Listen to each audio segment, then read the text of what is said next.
জাতীয় ঐক্যমত্য কমিশনের সঙ্গে রাজনৈতিক দলগুলোর দ্বিতীয় দফার দ্বাদশ দিনের আলোচনা শুরু হয়েছে।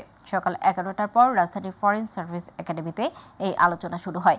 সভার শুরুতে ঐক্যমত্য কমিশনের সহ সভাপতি অধ্যাপক আলী রিয়াজ বলেন, মৌলিক বিষয়গুলোর ক্ষেত্রে কাছাকাছি অবস্থানে রয়েছে সবাই।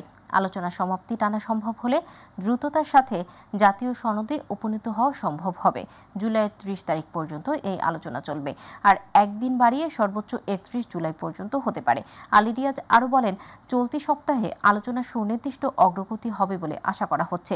একটি সমাধানে যাওয়া সম্ভব বলে প্রত্যাশা করেন তিনি।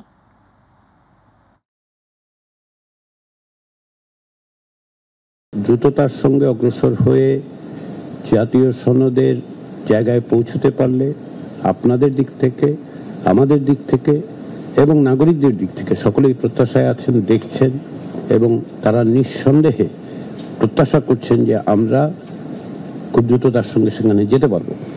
সেই প্রচেষ্টায় আপনাদের আন্তরিক সহযোগিতার জন্য ধন্যবাদ। এবং আবারও এই সপ্তাহে আমরা 3 দিন বৈঠকে মিলিত হব। এই 3 দিনে আমরা একটু বড় রকমের অগ্রগতি অর্জন করতে চাই। এটা আমরা বলতে আমরা শুধু কমিশন নয়, আপনাদের কথা বলছি, আমরা সকলেই চাই। সেই জায়গাটাতে আমাদের আসতে হবে।